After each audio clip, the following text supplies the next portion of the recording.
రోజు అభివృద్ధి చూస్తున్నాడు ఒకరికున్నట్టు దేశంలో ఉన్నటువంటి ప్రజలు దేశంలో ఉన్నటువంటి పత్రికలు ఇష్టముందా కష్టముందా ఈ దేశ ప్రధాని నరేంద్ర మోడీ గారు తీసుకున్నటువంటి నిర్ణయాన్ని సమర్థిస్తూ మన దేశంలో ఉన్నటువంటి పత్రికలు గారు ప్రపంచవ్యాప్తంగా ఉన్నటువంటి మేధావులకు వీళ్ళంతా నరేంద్ర మోడీ గారి నాయకత్వాన్ని బలపరుస్తుంటే 10 ఏళ్ళు అధికారం చెలాయించినటువంటి పార్టీకి సంబంధించినటువంటి అధికార దినపత్రిక నమస్తే తెలంగాణ నిన్న మధ్యాహ్నం నుంచి వెబ్ పేజీలలో 5 భారతీయ యుద్ధ విమానాలను పూర్తి చేసిన పాకిస్తాన్ ఇది వీళ్ళు వెబ్సైట్లలో ప్రచారం చేస్తారు 5 భారతీయ యుద్ధ విమానాలట పాకిస్తాన్ పూర్తి చేసింది ఇవి వీళ్ళు తెలియదు డిఫెన్స్ మినిస్టర్ రక్షణ శాఖ మంత్రి గౌరవనీయులు రాజ్నాథ్ సింగ్ గారు మీడియాను సమయంలో పాటించమని తప్పుడు వార్తలు రాయట్లేదు దేశ సమగ్రతకి దేశ సమైక్యతకి లేనటువంటి ఏ వార్తలు కూడా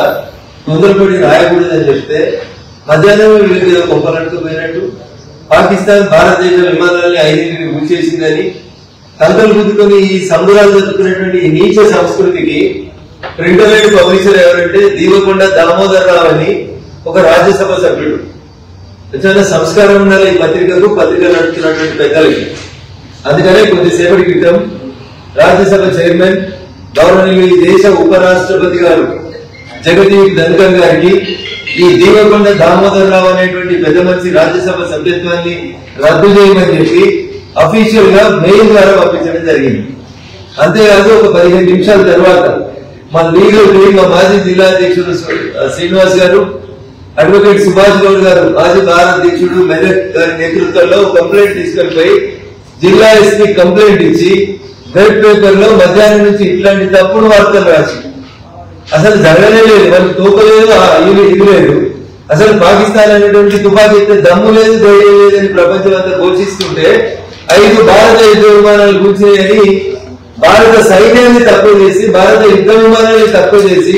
ఒక రాజ్యసభ సభ్యుడు ప్రింటర్ అండ్ పబ్లిషర్ గా ఉన్నటువంటి దామోదర్ రావు నేతృత్వంలో తీగుళ్ల కృష్ణమూర్తి అనేటువంటి ఎడిటర్ రాసినటువంటి ఈ వెబ్ పేజీ మీద చర్య తీసుకోమని ఉపరాష్ట్రపతి గారికి రాసినాం మెదక్ ఎస్పీ గారికి కొద్దిసేపట్లో రాతపూర్వకమైనటువంటి కంప్లైంట్ ఇస్తున్నాం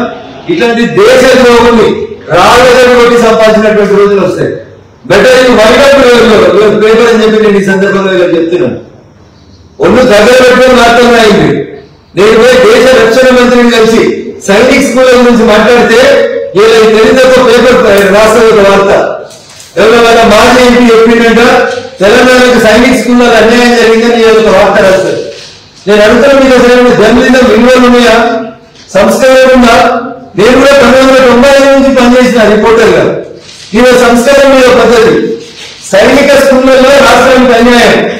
ఇది వీళ్ళు రాసేటువంటి వార్త తెలివి ఉండాలి ఈ పేదలకి తెలివి ఉండాలని చెప్తున్నా చంద్రశేఖర్ రావు ముఖ్యమంత్రి ఉన్నప్పుడు 2017 సంవత్సరంలో భారత ప్రభుత్వం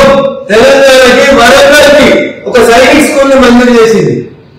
2017లో సైనిక్ స్కూల్ మంజూరు చేస్తే 2023 దాకా 6 ఏళ్ల రాష్ట్రంలో అధికారంలో ఉన్న చంద్రశేఖర్ రావు నమస్తే తెలంగాణ దినపత్రికడు కనీసం చంద్రశేఖర్ రావు అనేటువంటి తప్పు చేసిండు సైనిక స్కూల్ తీసుకురావాలనేటువంటి వార్త రాయలేదు నేను ఢిల్లీకి పోయి తెలంగాణకి 3 సైనిక స్కూల్ కావాలని నేను కొట్లాడితే తెలంగాణకు మొండి చేసి చూపిస్తున్న కేంద్రం అంట అన్నదింటురా బయటదింటురా ఈ కరపత్రికలు ఇది దినపత్రికలు అనేది బీఆర్ఎస్ కరపత్రిక దేశంలో యుద్ధం జరుగుతుంది యుద్ధానికి సంబంధించినటువంటి వార్తల్ని కనీసం రాయకుండా వీరికి నచ్చిన బీఆర్ఎస్ వార్తలు రాస్తున్నటువంటి ఈ పత్రిక లైసెన్స్ రద్దు చేయమని ప్రెస్ కౌన్సిల్ ఆఫ్ ఇండియాకి మేము కంప్లైంట్ చేస్తా ఉన్నాం ఇంత దుర్మార్గం వార్తలని సంస్కారం లేనటువంటి పత్రికలు ఏ పత్రికలైనా సరే తమ పద్ధతి మార్చుకోవాలి బరాబర్ ఈ దేశ హితం జరుగుతున్నటువంటి కార్యక్రమాన్ని మీకు రాయడానికి మనసు పడకపోతే మీరు మీ పేపర్లను బంద్ చేసుకోండి అన్ని కాలేజీ ఎప్పుడు వస్తాయి రఘునందన్ రావు డిఫెన్స్ మినిస్టర్ కలిసి సైనిక్ స్కూల్ 3 రావాలని చెప్పిండు వార్త ఎందుకు రాయం ఉత్తమ్ కుమార్ రెడ్డి గారు 2021లో నల్గొండ ఎంపీగా పిసిసి అధ్యక్షుడు హోదాలో లోక్సభలో అడిగిండు మాకు సైనిక్ స్కూల్ ఎందుకు ఇస్తలేదు ఆ రోజు ఉన్నటువంటి రక్షణ శాఖ సహాయ మంత్రి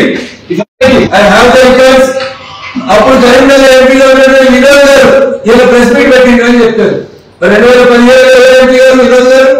ఎందుకు సైనిక్